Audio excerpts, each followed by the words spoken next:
Welcome to our video lesson number 1 on English for academic and professional purposes. I am your teacher, Ma'am Kimberly B. Manchas Reyes, and welcome to my English class. For our modular classes, you only have one requirement for this class, and that is to submit on time all your modified assessment or learning activity sheets through our Google Classroom or through the scheduled meetups in school. To help you understand the lessons better, I prepared this short video for you. So let's begin with our Session 1 objectives. First, differentiate language used in academic texts from various disciplines and to use knowledge of text structures to glean the information needed. So I'm sure you are all very familiar with the academic texts and academic writing, which was included in our lessons in reading and writing. As you probably notice, our subject EAPP is somehow connected to reading and writing. So in this subject, you are expected to hone your communication skills, critical reading, and academic writing. So for that, let's go to our first lesson, which is text structure.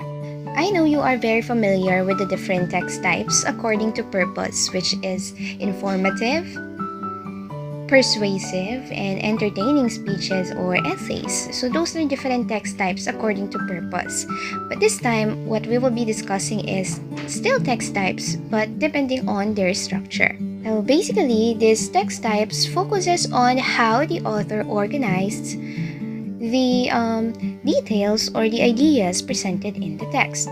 So we will be discussing today 6 types of text according to structure. The first is narrative. So what I'm showing you today is a simple table that I got from Wisconsin Department of Public Instruction, published in 2012. So I think this is the most simple graphic organizer that shows you the important details about the different types of text structure. This one is quite simple. Narrative, from the word itself, it narrates an event or a story. So what you can see in the third column is a simple graphic organizer that you can use to organize your thoughts before writing your narrative paragraph. Since it is a narrative, you begin with the exposition and then the rising action, the climax, falling action, and then the resolution or the denouement of the story. The language in this paragraph is descriptive. It also answers the question, who is the narrative about, where is it set, what is the conflict, who is telling the narrative, and what is happening. So basically, a story. So these are examples of narrative paragraphs. When your friend tells a story about seeing a deer on the way to school, he or she is using characteristics of a narrative. Fairy tales, novels, plays, and sometimes even poems can actually tell you a story. Example of a narrative poem is Annabel Lee by Edgar Allan Poe, which tells you the story of Annabel Lee. So next is chronological. This time, it shows you a process or a sequence. So if in the narrative paragraph you are telling a story, the difference with chronological order is that it starts with the beginning and it ends with the ending. What do I mean by that? Narratives or stories can actually tell you a story without following its linear chronological time. Chronological order, however, is very particular in its steps.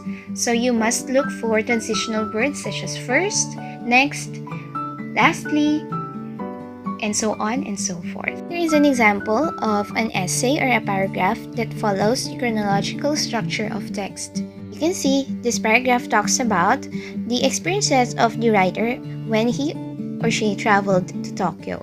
Other possible examples could be a recipe or an essay about your experiences during summer and so on and so forth. Okay, next is cause and effect. In this particular paragraph, you will be explaining the effects of something or the causes of a certain effect.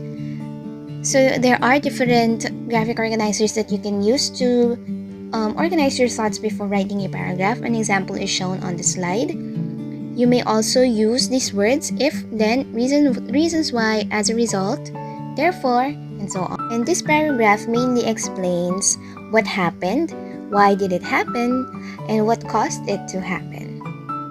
So here is an example of a cause and effect paragraph video game addiction and its effects to the players. So basically, as you may notice, cause and effect paragraphs are data-driven. So all the effects and the causes of something that you are going to include in your paragraph must be founded by facts. Another type is problem solution. So this identifies problems and poses the solutions to that said problem. So the words that you may find in a problem solution essay or paragraph is or are problem is, dilemma is, if, then, because, so that, question, answer, puzzle is solved, and it discusses what the problem is, why there is such a problem, is anything being done to solve such problems, and what could be the possible solutions to these problems. It could be confused with cause and effect, but the main difference is that in problem solution, there is an explanation and a solution on how to fix that problem. Here is an example of a problem solution paragraph. The problem in this paragraph is teen pregnancies. And it tells you at the end of the paragraph the most effective way on solving teenage pregnancy. Next is compare and contrast.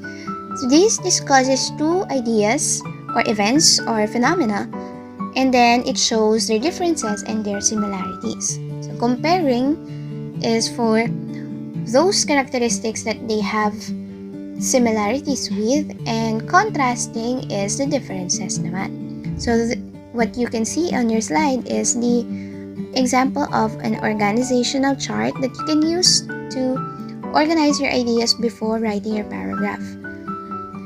This paragraph answers the question, what items are being compared, in what ways are they similar and different, and what conclusions could the author derive from these items that were identified in the paragraph. Okay, so here is an example of a compare and contrast paragraph. In this paragraph, they are comparing the characters of Harry Potter and Draco Malfoy in the Harry Potter books. So they discuss here their differences and their similarities.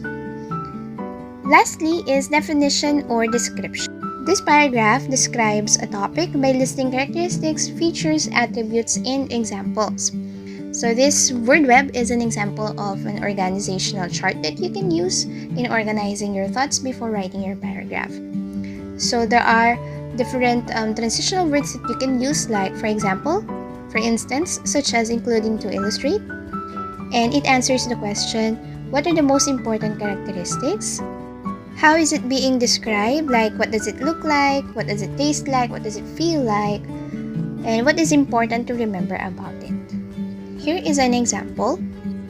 So as you can read, it describes a day in late November. So you might be thinking, it's somehow like taken from a narrative. Somehow this paragraph looks like it's taken from a story. So you may ask yourself, can one text be classified as two text types? And the answer to that is, of course. So an essay, a whole essay could actually be both narrative and descriptive. There could be paragraphs that are narrative in nature and paragraphs that are descriptive. The same is true with other essays that discusses different scientific topics. They can be both cause and effect and problem solution, wherein there will be paragraphs that discusses the cause and effect, and there will be paragraphs that discusses the problem and the solution. So what I'm trying to say is, when we are reading, we have to be careful in understanding what structure is being used or manifested in this specific paragraph. This time I have a question for you. How does knowing the structure of a text help you as a reader in understanding what it means? Kindly comment your answers in the comment section with your name and your section. Now let's discuss what to answer this week. So first you have to answer this written work, which is for 10 points. There are only 5 items, but they are 2 points each. So kindly identify what text structure is used. In the performance task, you have to read this passage or text and point out the main point or the idea and then write a summary. In writing the summary, kindly follow the IBC format, wherein the introduction has 3 sentences, 5 sentences for the body, and 3 sentences for the conclusion as well. You will be graded using this rubric. So in order to get 20 points or the perfect score, you must have an essay that is focused, purposeful, and it reflects clear insight and ideas. It is persuasive, organized, your grammar and punctuation is perfect, and the language that you use shows your creativity and originality. So that is it for today. Thank you.